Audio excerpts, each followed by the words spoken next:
Hi, so my name is Terrazze. I just received my Bachelor of Science degree in Human Resource Management from the University Commonwealth of the Caribbean, that's UCC.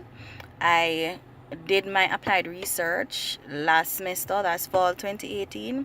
A lot of my colleagues have been asking for some guidance as it relates to their Word document and their presentations, which I understand will be taking place this weekend.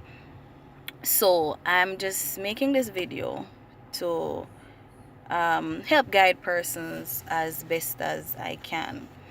So, chapter 1, 2, 3, 4, 5. You have 5 chapters. You have 15 minutes for presentation. You want to make sure that you're not reading, right? That's very important. You want to put your points on a cue card, right? So you have your pointers. Make sure that you know and understand your project from the beginning to the end, right? You want to ensure that you can you want your strongest speaker to say open, as well as to the person who knows the project and is able to articulate themselves need to be the ones to present the bulk of the information, which is say chapter 4 and 5. For chapter 1, you don't want to be too long there. You want to just give an overview of the topic, problem statement, significance of the study, purpose of the study, state your research question, your hypotheses, objective, and stuff like that. For chapter 2, you're going to pull your main theories that you use for your literature review.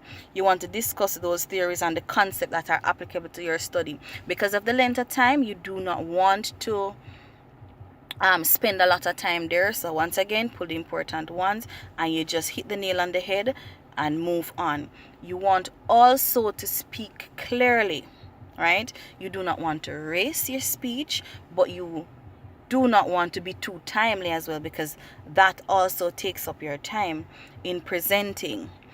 For chapter 3, you're going to be discussing your research design, your methodology, your population, and your sample size. It is very important that you speak about how you arrived at the numbers that you would have given, in terms of how did you arrive at your population, how did you arrive at the sample size that you used for say if you did a mixed method, how did you arrive at the sample size for your qualitative and for your quantitative. For your chapter 4, again, make sure that this person presenting is able to explain the analysis of the research, right? So they are going to be talking about the results of the questions. You need to use graphs. So graphical representation for these slides are very important, right? So you have your pie charts or your bar graphs, stuff like that, and it's just basically explaining the numbers. So for example, you say you did your study and 50% were female, 50% were male. So you're going to have up your pie chart or your bar graph, whatever it is, and you just point out from the study 50% of the respondents were male, 50% were female, and you move on to the next slide, right? In some cases you can put 2 charts on one slide, right? Again, you still do not want your slide to be too crowded, right?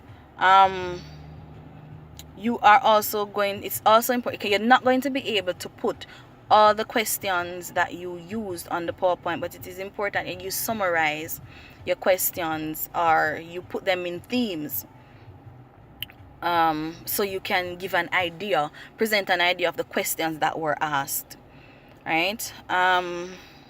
What again? So you're discussing the results of the findings for chapter 4. That's what you'll be doing there. You give your analysis. So you're going to be saying, all right, so for example, you're discussing the results, right?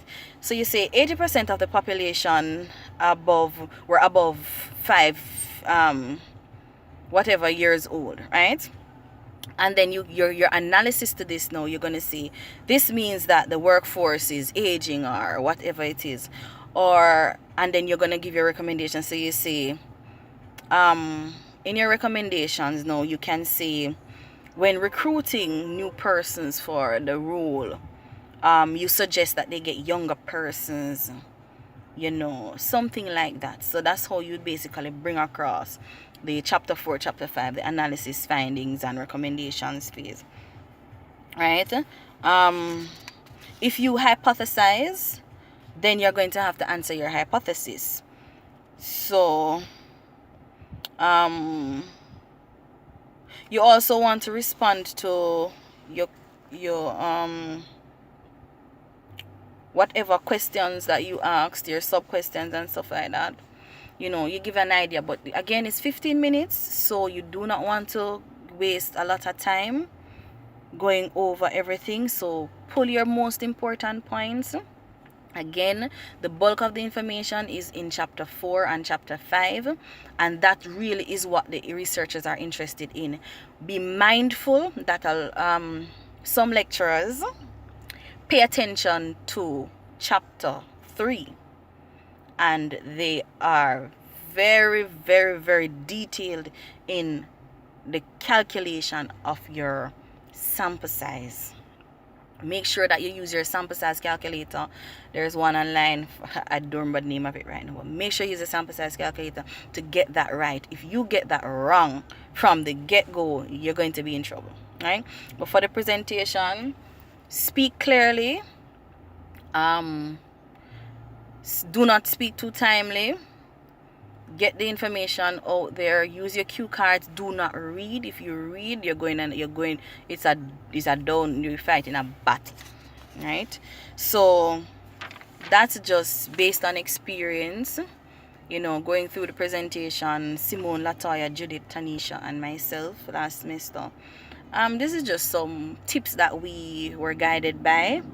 Thanks to Mr. Turner and Miss Sylvester, that I wanted to share with my colleagues.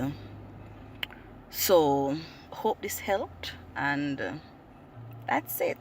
Thank you.